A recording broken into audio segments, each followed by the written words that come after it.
esse capítulo. Na mensagem passada nós finalizamos o capítulo 4.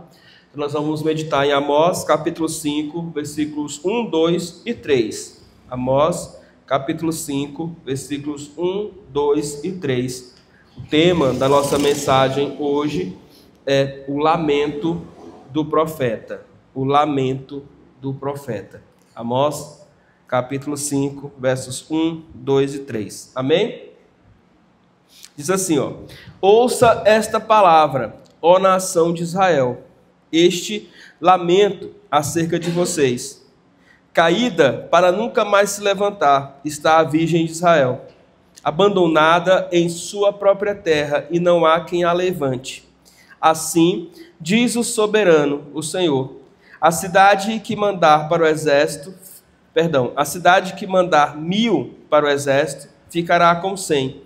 E a que mandar 100 ficará com 10. Senhor nosso Deus, Pai, somos gratos a Deus pelo tempo que o Senhor tem nos permitido olhar para esse livro, olhar para esse texto, para essas palavras, ó Deus, tão distantes de nós, mas ao mesmo tempo tão aplicáveis à nossa vida, tão reais, pois, ó Deus, a Tua palavra não vence, a Tua palavra não fica obsoleta, a Tua palavra, Deus, não tem prazo de validade, pois é a Tua palavra e o Senhor é eterno e assim também é a Tua palavra.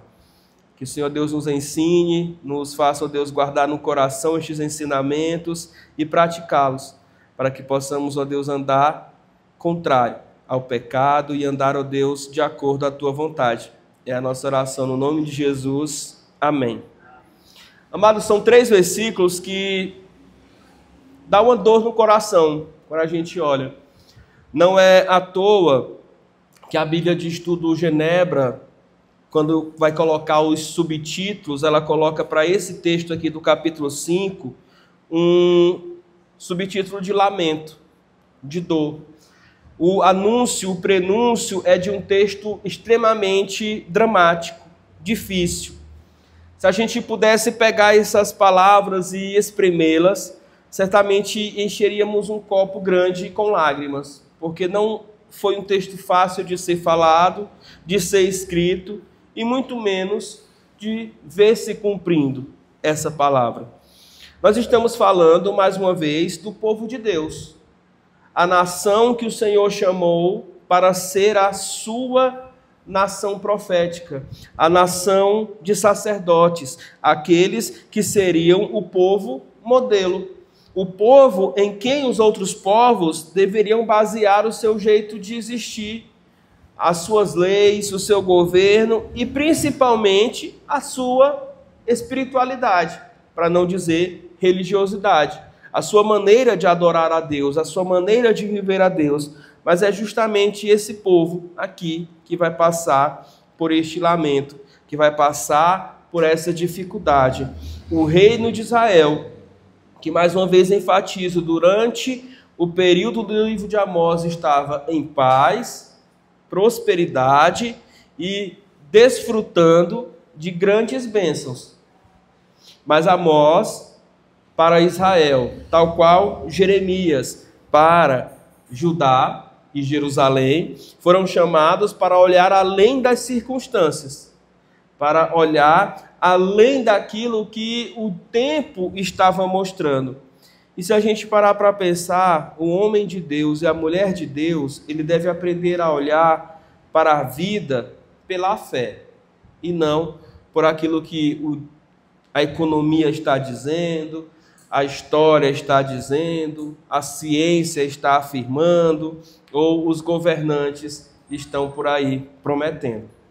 Precisamos olhar pelos olhos da fé e verificar se de fato estamos caminhando segundo a vontade de Deus ou não. É isso que Amós faz. É esse convite que Amós o tempo inteiro está chamando a nação de Israel. Por favor, olhe novamente na sua Bíblia e veja qual é a primeira expressão que Amós usa no versículo de número 1 do capítulo 5. Na maioria das versões está a expressão ouvir, ou ouve. Na minha versão tem ouçam. Se você correr os olhos para o capítulo 4, você vai ver que é também a primeira palavra que ele usa nesse capítulo. Ouça, ouvi, atentai. Se você olhar para o capítulo de número 3, você vai também perceber que é uma palavra igual ou sinônima. Ou seja, o que Amós está dizendo? Está dizendo, gente, prestem atenção. Quando é que a gente fala para alguém, ou mulher, como é que a gente fala para alguém que a gente deseja muito que escute as nossas próximas palavras? Diz, olha, presta atenção, ouça atentamente, ouvi o que eu vou dizer. É um grito meio que desesperado do profeta para chamar a nação de Israel, que estava presa em seu próprio pecado, a acordar, porque aquele tempo de paz, aquele tempo de prosperidade, aquele tempo de culto falso, hipócrita, iria passar. E o Senhor viria para julgá-los. Não é à toa que a nossa série de mensagens se chama A Justiça de Deus. Porque o tempo inteiro o Senhor está dizendo, eu vou julgar vocês, eu vou julgar vocês. O começo do livro de Amós é maravilhoso para quem é israelita, porque o Senhor começa prometendo julgamento para as nações vizinhas. E aí, olha, o Senhor vai julgar todas as nações vizinhas, que honra, que maravilha, esse é o nosso Deus. E aí, de repente, o Senhor vira a sua sentença para o próprio povo e diz, olha, agora eu vou julgar vocês. E eu estou vendo que vocês não estão bem. Vocês estão prevaricando, pecando, vocês estão se desviando de forma constante daquilo que é a minha vontade. E essa não é uma mensagem fácil, essa não é uma mensagem, irmãos, leve. Essa não é uma mensagem tranquila. Você chegar num reino próspero, você chegar num reino que está vivendo um tempo de paz, e você chegar num reino aparentemente forte e dizer, olha, vocês serão destruídos, não é algo que aquelas pessoas queriam ouvir. Mas o profeta, o homem de Deus, está diante de Deus, incumbido dessa missão. E aí ele não precisa se preocupar com a sua audiência. Se a audiência vai gostar do que está ouvindo ou não. Ele precisa se preocupar se ele está sendo fiel a Deus ou não. Porque essa é a verdadeira missão que ele precisa cumprir. Então a gente olha aqui, esses 3 versículos trazem 2 lições, depois a gente vai ver algumas aplicações. As 2 lições são, em primeiro lugar, o reino de Israel vai cair. Amós não deixa nenhuma dúvida. Olha o que ele diz, ouvi esta palavra, nação de Israel, este lamento acerca de vocês, caída para nunca mais se levantar. Está a nação de Israel. Olha que palavra dura, caída para nunca mais se levantar.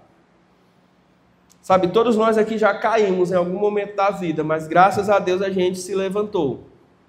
Doeu, machucou, ralou, a gente se feriu, mas ficamos de pé. Como a gente costuma cantar no hino aí corriqueiro, estamos de pé. Mas a nação de Israel está ouvindo o prenúncio da sua queda e, mais do que isso, o anúncio de que ela não conseguirá se levantar. E é exatamente isso que acontece. É por isso que o gênero desse texto é dramático, é por isso que o gênero desse texto é de lamentação, é por isso que o estado psicológico do profeta Amós, inclusive, é de olhar para isso e sentir isso no seu coração. Porque não há como ser um portador de uma mensagem como essa e não sentir a dor, não sentir o pesar, não sentir o lamento. O reverendo Hernandes Dias Lopes é muito iluminado por Deus quando ele diz assim, Amós, pelo que podemos perceber, está quase que a chorar, por ver o povo de Deus caminhar de forma insensível para a ruína. Sem perceber os seus pecados, sem perceber o tamanho das suas falhas, sem perceber o quão longe eles estão de Deus. Mesmo ele dizendo, ouvi, ouvi, ouvi, eles não estavam dando ouvidos. A mensagem é dura, mas o profeta tem um coração mole, um coração que se compadece com os seus ouvintes. O profeta é alguém que olha para aquele povo e não quer que aquele povo se perca. Mas ele não pode fazer absolutamente nada no sentido de além de profetizar. O teólogo Chrisson Jr. vai dizer o seguinte, a imagem trágica mostra ainda uma outra questão muito dura, porque na parte final do versículo 2 ele diz assim: está caída a virgem de Israel, abandonada em sua própria terra, e não há quem a levante. E ele diz: essa imagem trágica mostra uma jovem pronta para entrar na vida adulta, mas que de forma súbita tem sua vida tirada de si. Todos nós lamentamos quando nós tomamos o conhecimento sobre a morte de alguém. E esteja essa pessoa em qualquer fase da vida, a gente vai dizer assim: era muito novo. Mas isso se torna ainda mais dolorido, mais doído, quando a gente vê que essa pessoa era um jovem. A comoção é gigantesca. E aqui a comparação é: a Virgem de Israel está abandonada e caída sem que ninguém a levante. A ideia é que o povo de Israel naquela época contraísse o casamento, guardando a virgindade, ali por volta dos 20 anos. Então a ideia é que a imagem que o profeta quer trazer é de alguém que está ali, esperando para casar, esperando para constituir sua família, esperando para crescer, esperando para ser designada a vida adulta e dali adiante a sua posteridade. Mas é alguém que não alcança nenhuma dessas bênçãos, porque a morte vem e a alcança, impedindo-a de conseguir avançar na vida. E se a gente olha historicamente, os últimos 20 anos da nação de Israel é de destruição total, porque são guerras e mais guerras internas na questão da sucessão dos reis, são golpes políticos um atrás do outro, até que culmina com, no ano de 722 a.C., a destruição total por parte do rei Sargão II da Síria, que vem, mata a maioria dos israelitas e pega aqueles que sobraram, levando para um lado bem distante do Oriente, fazendo aquela miscigenação que impede que eles continuem vivos enquanto nação. Percebam que isso é o que acontece e que havia sido descrito pelo profeta Amós. Está desolada a virgem, está caída e ninguém nunca mais a levantará. Mas ele parte ainda da continuidade da sua profecia, e no versículo de número 3 ele diz assim: assim diz o soberano, a cidade que mandar 1.000 para o exército, ficará com 100, e a que mandar 100, ficará com 10. O que ele está afirmando claramente é que muitos de Israel morrerão. E talvez a gente leia isso com a frieza que não deveria ser normal. Porque isso aqui está muito longe de nós. Está falando de uma nação que está há muitos, milhares de anos separadas de nós. Mas quando a gente liga o jornal e vê assim, olha, exército tal foi dizimado. O que isso quer dizer? Isso quer dizer que 10%, dízimo, 10% do exército se perdeu em batalha, ou seja, foi morto em batalha. Mas não é sobre dizimação que o profeta Amós está falando. Ele não está falando que 10% do exército vai morrer. É o contrário. Ele está dizendo que 90% do exército vai morrer e 10% é que vai ficar. Ele está dizendo, olha, aquele que mandar 1.000 vai ficar só com 100. Aquele que mandar 100 vai ficar só com 10. A destruição vai ser tamanha por parte do inimigo, ele não vai ter dó, que vocês verão os filhos de vocês, os maridos de vocês, os lutadores do exército de vocês, todos mortos. Entre aspas, ficará 10%. De 1.000, 100, de 100, 10. Literalmente os remanescentes para contarem essa história adiante. Mas o fato é que a guerra está perdida. E Amós está se referindo a isso. Mesmo assim, esse povo não dá ouvidos a essa mensagem. Esse povo não inclina o coração de volta para o Senhor. E esse povo paga para ver. E essa promessa e essa profecia, aliás, acaba se cumprindo sobre a vida deles no ano 722, quando o rei da Síria, como eu disse, Sargão II, invade o reino do norte, a cidade de Samaria, e destrói eles por completo enquanto nação. Mas o que isso tem a ver conosco e quais aplicações a gente pode tirar aqui?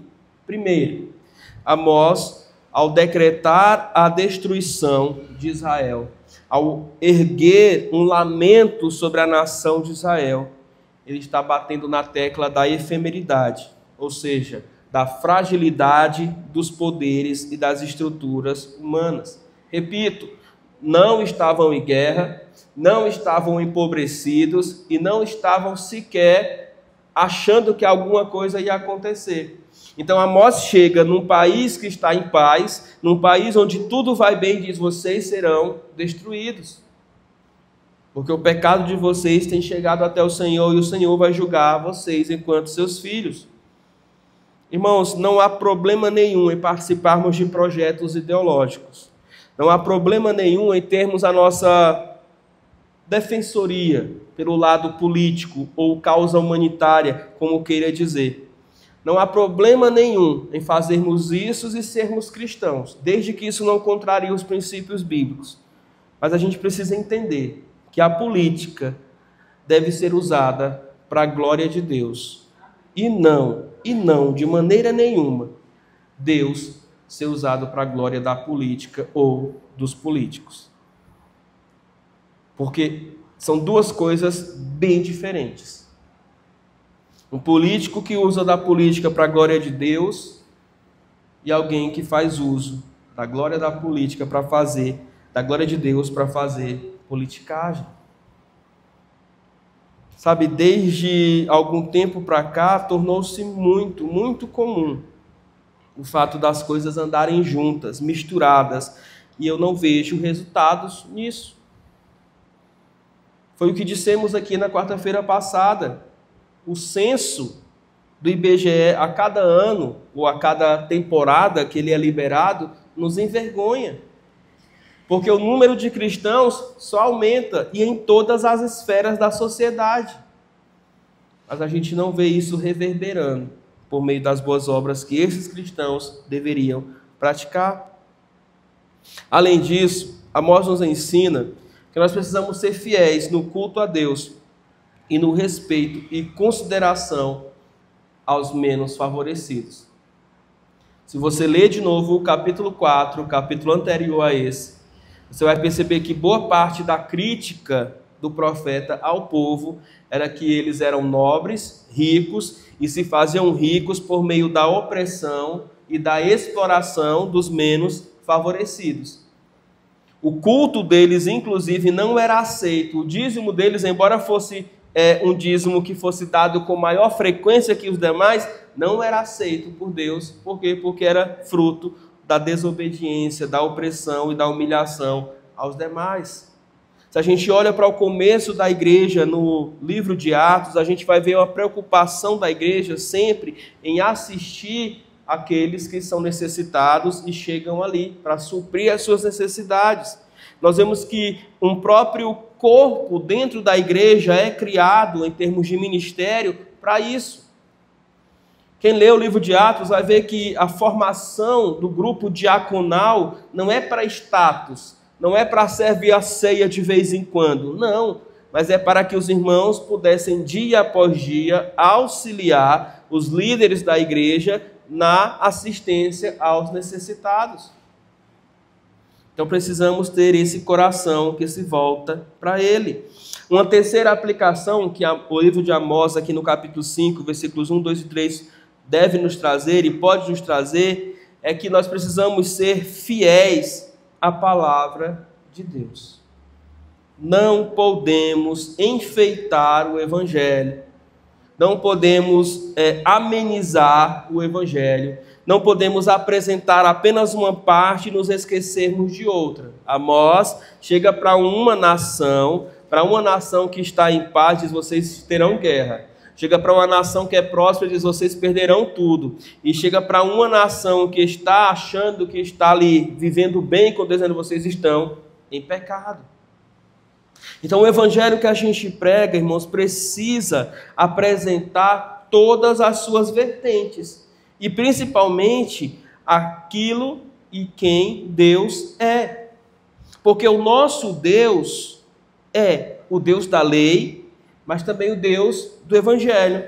É o Deus da santidade e também o Deus do amor. É o Deus da ira, mas também é o Deus da possibilidade de perdão por meio de Jesus Cristo. E a gente não pode negar isso em hipótese nenhuma. Precisamos mostrar todas as vertentes do nosso Deus, porque o nosso Deus é o Deus que salva, mas é o Deus também que vai dizer para os pecadores não arrependidos: apartai-vos de mim.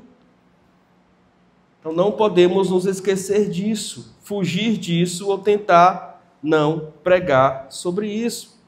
Por fim, Amós 5, de 1 a 3, nos constrange a algo que a gente precisa exercitar no dia a dia. Precisamos chorar mais e julgar menos. Ah, pastor, mas Amós não é sobre julgamento? A série de mensagens não é justiça? É, mas é justiça de quem? De Deus. Irmãos, Deus é o justo juiz.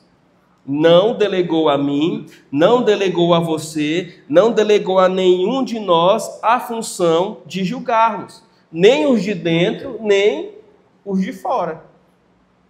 Nem os de fora. Deus é quem vai exercer esse papel juntamente com Cristo e julgar cada um. E cada um prestará contas diante de Deus. Amós é alguém que está pregando o juízo de Deus, mas ele prega isso, como eu disse, uma mensagem dura, porém o seu coração é mole. Ele prega isso comovido, ele prega isso com o seu coração constrangido, ele prega isso bem diferente da maneira como Jonas pregou aos ninivitas. Porque ele prega sem querer que eles sejam destruídos. Enquanto Jonas pregou e depois armou uma arquibancada, foi o primeiro profeta que fez uma área VIP, para que ele pudesse assistir depois a destruição. E se zanga com o Senhor quando o Senhor perdoa ao invés de destruir. Então a gente precisa chorar mais e julgar menos. O julgamento é de Deus. É Ele quem vai exercer, é Ele quem vai fazer. E nesse julgamento a gente sabe não haverá erros. Nenhum inocente será condenado, nenhum condenado será inocentado sem que seja por meio do sangue de Jesus, o Cristo. Então que possamos olhar para esse texto e guardar essas verdades, aplicando-as no nosso coração. Amém? Vamos orar, vou orar e depois a gente passa para um momento de orações em grupos também. Senhor nosso Deus e Pai, te agradecemos, ó Deus, por essa palavra, te agradecemos, ó Deus, porque o Senhor tem nos alimentado dia após dia e por isso, ó Deus, a nossa fé no Senhor se renova. A cada manhã, ó Deus, as tuas misericórdias e tua graça também nos cobrem. Ajuda-nos, ó Deus, a compreender que a mensagem de Amós para aquele tempo é também a mensagem do Senhor para nós no dia de hoje.